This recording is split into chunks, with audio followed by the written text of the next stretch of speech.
Successful meetings and ultimately successful collaborations are about people, first and foremost. When you can't have everybody in the same room with you, it's important to be able to see them, to be able to interact with them, along with the information that you're working on.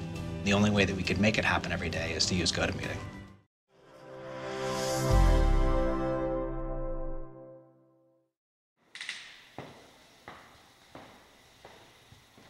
I'm Michael Parrish-Dudell, entrepreneur, speaker, and best-selling author of Shark Tank Jumpstart Your Business.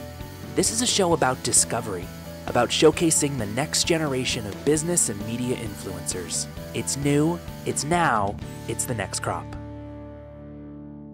Hi everyone, welcome to The Next Crop. I'm Michael Parrish-Dudell. My guest today is Hugh Whalan, a serial entrepreneur who's launched companies all around the world. Currently, he's the CEO of Persistent Energy Group. Hugh, thanks so much for being here. Pleasure to be here, Michael. So Hugh, what's really exciting and interesting about your story is that you've worked a lot in Africa, and I actually haven't met or talked to many people who've done that kind of work before. So I'd love to hear what first drew you to getting involved in that and why you decided to do a lot of your work in Africa. Well, I was really lucky when I was young. I traveled a lot around the world, and Africa was one of the places that really stuck out for me. And I was drawn to the idea that I could get involved in international development work, and the IMF and the UN and the World Bank seemed like logical places and career paths for me. I didn't know about social enterprise. And I applied for those positions and got summarily rejected from all of them. I didn't even get a look in. Wow.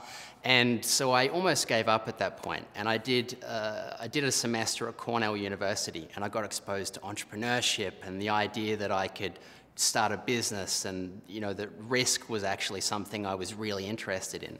And it was at Cornell where I learned that I could mix my international development passion with business. So social enterprise is interesting because a lot of people don't quite understand what that is. I actually think in other countries, social enterprise is more championed than it is here in the States. Tell me a little bit about, for you, what social enterprise means and how what you do is an integral part of that. What social enterprise means to me is a for-profit business model that tackles social problems. Which a lot of people have a problem with. When people think of changing the world, saving the world, making the world better, they think it has to be nonprofit, it has to be groveling, it has to be this very specific type of business that, quite frankly, I don't think is as effective sometimes as something that actually makes money, that actually makes cash.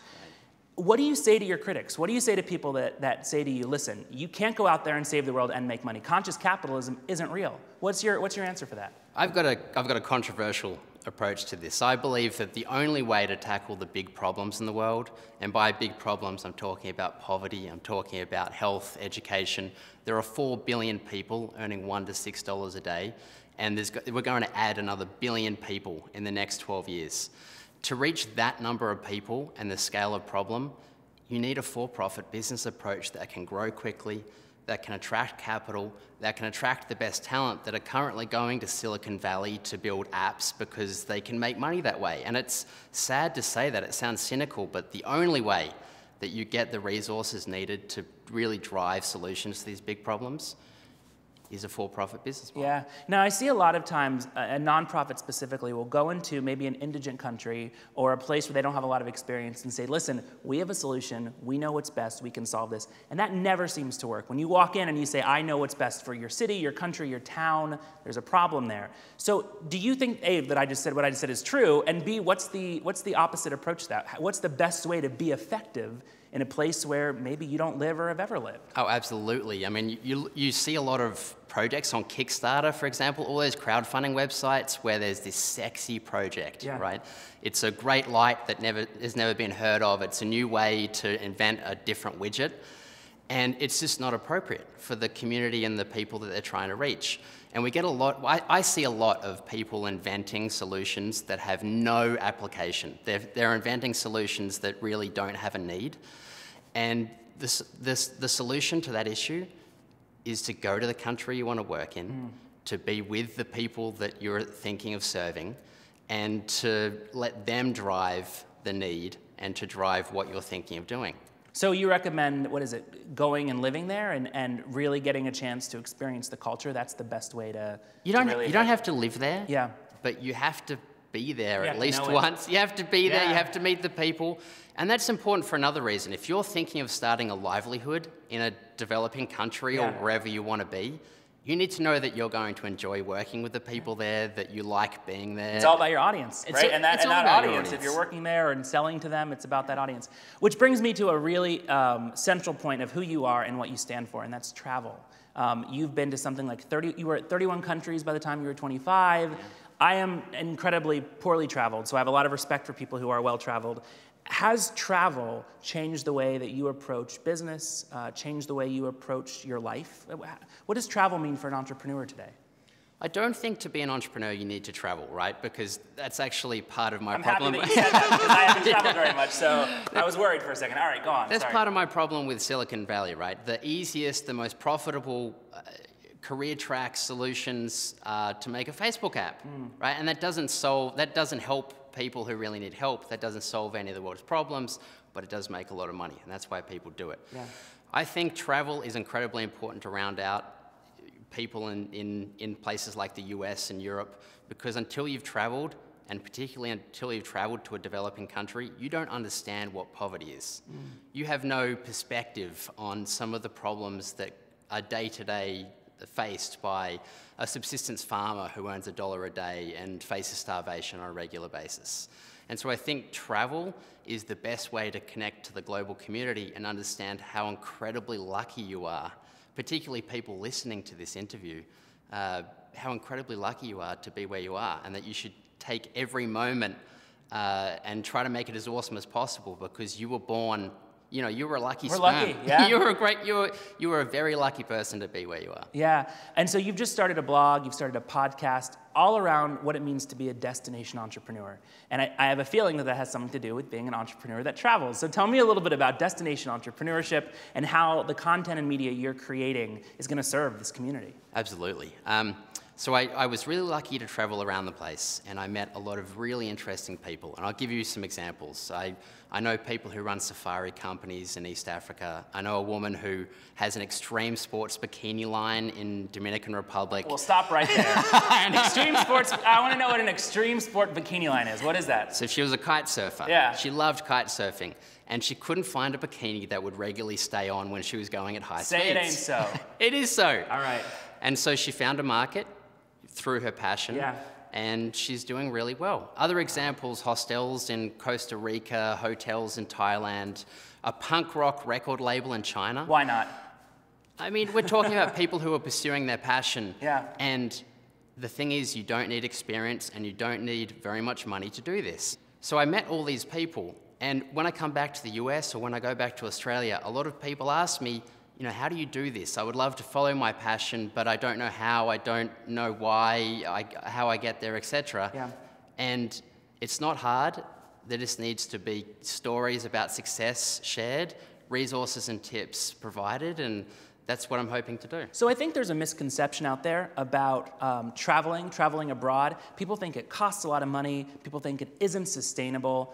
But that's actually not true. You can do a lot in other countries that maybe you can't do here for a certain amount of money, right? So let's pick a place, let's say Latin America. If you're going to Latin America, what do you need to budget for? What can you expect if you want to be one of these destination entrepreneurs? Absolutely. I mean, I talked to a guy yesterday who lives on less than $25,000 a year, himself and his wife. He lives like a king, drinks pina coladas every day, and he's on the beach. Wow. And I think the point is that for less than you're paying in rent in New York City, you can live like a king and queen in most other countries in the world, because the cost of living here is so high. And the point is that you don't need a lot of money to go overseas, to have a great lifestyle, and to run the business of your dreams. And the business of your dreams, or the business you're running now, Persistent Energy Group, let's talk about that for a second. What are you doing? What kind of work are you involved in, and how are you helping to change Africa? Absolutely. So this is my third business in Africa, and all three have been focused on solar energy, reaching people who earn $1 to $6 a day who do not have access to the national grid. And what I mean by that is they have no reliable electricity, they typically have no water, they're not connected by roads, no internet, etc. Yeah. Right? This is kind of the poorest of the poor. And we come in and we provide energy as a service. So instead of trying to sell them solar products, we sell them kilowatt hours. Got it. And we sell it to them in a way that they can afford month to month exactly what they're spending right now, but instead of using polluting, incredibly harmful fuels like kerosene, candles and batteries. We give them abundant, clean solar energy. And I can confidently say that our solar products are the most reliable energy that these people receive on the market today. So I heard you say solar energy, and I'm a big believer in solar. I think that clean energy is important and something we should be investing in for our future. A lot of people hear solar and they think green, and when they hear the word green, the wall goes up. Green is over, green is done. Certainly from a PR perspective, green has had some problems over the years. Talk to me about the future of sustainability. Is this a real, legitimate, and profitable business for us here in America? Yeah, I mean, in our business, we don't think about green, and we actually don't care about green, honestly. Our customers already spend as much or more money on our services, and they spend it on kerosene, candles, and batteries. So it's not about these people caring about the fact that it's green. It's because it's a better, cleaner, quicker service. And the future... And is that the secret with green? Is that it can't lead with being sustainable? It has to be a great product, beautifully designed, and oh, by the way, it happens to be green. Absolutely. Yeah. It needs to be a byproduct rather than the lead. Because as soon as it's the lead, you're restricting yourself to 5% of the market that care enough about that, they're willing to spend more for it. Yeah, so you have to have a good product that's there, and then if it happens to be green, exactly, that's the secret. Okay, good. So one of your businesses, maybe your first or second, was all about crowdfunding and energy. In fact, you were the very first business that figured out a way to crowdfund energy. I don't even know what that means. So tell me a little bit about how you do that, how you create a business like that, and how the hell you market a business like that. Yeah, when I started, I actually didn't know, I didn't really know internet at all. I didn't know microfinance. I didn't know financing. I taught myself, and I co-founded it with an engineer who was really good at a lot of this. Crowdfunding for energy is essentially the idea that anyone, anywhere, can lend as little as $5 to poor customers in East and West Africa is where we focused. And it was for things like solar and cook stoves, and we would bundle up those little loans, and we would purchase solar products and get them to the people who wanted to receive them. And we had lenders from 35 countries, we reached over 10,000 people, but at the end of the day, it wasn't working as well as we wanted it to, and that's kind of what spurred the second business that I started, which was on-the-ground operations and logistics in Ghana. And you figured out from there how to really make it work and how to tie all the pieces together. And I sold that business to a New York City-based investment group, and now my third business is even more advanced. I'm making less mistakes. I still fail all the time, but less mistakes and less failure, and hopefully a little more success. Yeah, well, it sounds like you're doing really well. Thank you so much for being here. Pleasure. My guest today has been Hugh Whalan. You can find out more about what he's working on at destinationentrepreneurs.com. Of course, you can follow him on Twitter as well. That's at Hugh Whalan. And if you like today's episode, don't forget, there's 5 minutes more, but you're only going to find it at thenextcrop.com/more. That's 5 minutes more with Hugh. It's exclusive only there. And we're going to be talking about ways that people who maybe have no experience in other countries can start businesses on very little money with very little resources. It's going to be a great conversation, but it's only available at thenextcrop.com/more. Thanks so much for watching. Have a great day.